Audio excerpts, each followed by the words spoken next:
لاہور کی مقامی عدالت نے منشیات اسمگلر کا جرم ثابت ہونے پر 20 سال قید اور 8 لاکھ روپے جرمانے کی سزا سنا دی ہے۔ مجرم عاشق حسین کے خلاف 2022 میں تھانہ اچرا میں مقدمہ درج ہوا تھا۔ تو بات کرتے ہیں ارشد علی نے ہمیں جوائن کیا۔ ارشد، کیا ڈیٹیلز ہیں؟ ارشد، آپ ہمیں سن پا رہے ہیں تو بتائیے گا کیا ڈیٹیلز ہیں؟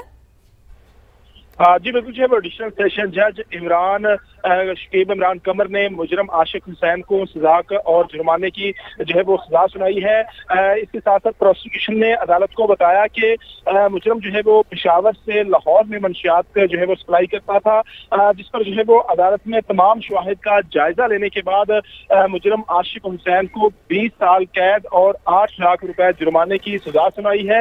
عدالت نے کہا کہ پروسیکیوشن اپنا کیس ثابت کرنے میں جو ہے وہ کامیاب رہی ہے، جبکہ سرکاری وکیل وقار عابد بھٹی نے 8 گواہوں کو عدالت کے روبرو پیش کیا۔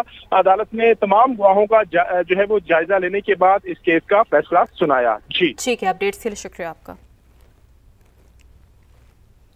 ننکانہ صاحب میں پنجاب اسمبلی میں مسلم لیگ نون کے چیف ویپ رانا محمد ارشد کے آبائی گھر میں ڈکیتی کی واردات، ڈاکو اہل خانہ کو یرغمال بنا کر لاکھوں روپے مالیت کے طلائی زیور، قیمتی سامان اور نقدی لوٹ کر لے گئے۔ بات کرتے ہیں نمائندہ سما عثمان سندرانہ ہمیں جوائن کر چکے ہیں۔ عثمان، بتائیے گا اہل خانہ کا کیا موقف ہے اس معاملے پر؟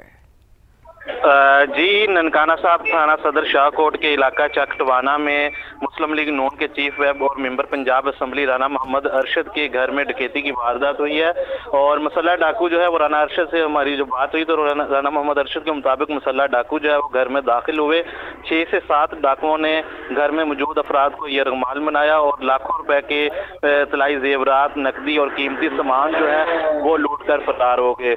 واردات کے دوران رانا محمد ارشد کے بھائی اور بھتیجوں کو جو ہے وہ بھی یرغمال بنایا گیا، اور یہ واردات جو ہے وہ رات 2 سے 3 بجے کے درمیان جو ہے وہ ہوئی ہے۔ ڈاکو اسلحے کے زور پر زیورات، نقدی رقم اور گھر میں موجود جو دیگر سامان تھا وہ لوٹ کر فرار ہو گئے، اور کمرے میں جو لاہور کے میو اسپتال سے اغوا ہونے والی بچی بازیاب، مصری شاہ کی رہائشی خاتون ملزمہ کو گرفتار کر لیا گیا۔ بات کریں گے نمائندہ سما جہانگیر خان ہمیں جوائن کر چکے ہیں۔ جہانگیر، بتائیے گا یہ گرفتاری کہاں سے عمل میں لائی گئی؟ یہ 2 دن کی بچی ہے، میو اسپتال سے اس کو اغوا کیا گیا تھا، جس کی کلوز سرکٹ فوٹیج بھی سامنے آئی تھی، جس کے بعد پولیس نے مختلف پہلوؤں پر تفتیش کرتے ہوئے مصری شاہ کے علاقے میں ہی چھاپہ مار رہا ہے، اور اس کارروائی کے دوران جو ملزمہ ہے رابعہ، اس کو گرفتار کیا گیا ہے اور بچی اس سے بازیاب کروا لی گئی ہے۔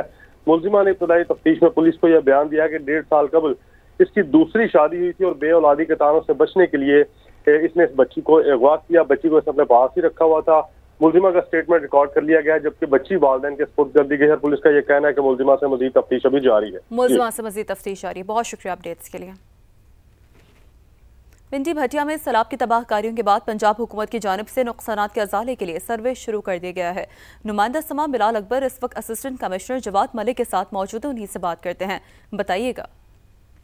جی بالکل، پنڈی بھٹیا گردنوا کے اندر سیلاب کی تباہ کاریوں کے بعد اب جو نقصانات ہیں ان کے ازالہ کے لیے مختلف ٹیمیں جو ہیں وہ تشکیل دی جا رہی ہیں۔ اسسٹنٹ کمشنر جواد ملک صاحب ہمارے ساتھ موجود ہیں، ان سے بات کرتے ہیں۔ سر بتائیے گا جن لوگوں کے نقصانات ہوئے ہیں اس حوالے سے کیا کہتے ہیں؟ جی بالکل، چیف منسٹر پنجاب کی ڈائریکشنز پہ ہم نے تحصیل پنڈی بھٹیا میں بھی جو ہے post flood damage assessment survey کا آغاز کر دیا گیا۔ اس ٹیم کے اندر revenue, army, urban unit, livestock اور ایگریکلچر ڈپارٹمنٹ کے نمائندے شامل ہیں، اور ہم بہت ہی شفاف طریقے کے ساتھ اس سروے کو کنڈکٹ کروا رہے ہیں تاکہ لوگوں کے نقصانات کا ازالہ کیا جا سکے۔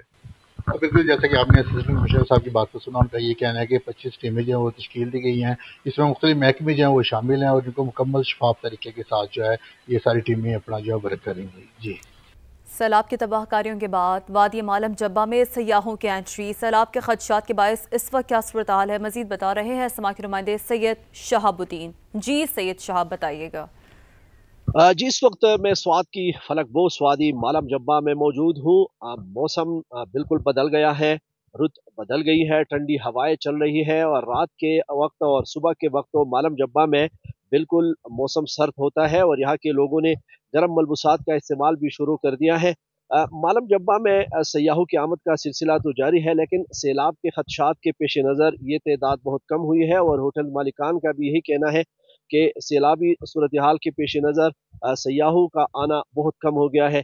معلم جبہ میں اس وقت موسم کافی سہانا ہے، نظارے بھی دل فریب ہیں، چیئر لیفٹ کی سہولت بھی ہے، اور یہاں پر مختلف سرگرمیاں بھی ہیں۔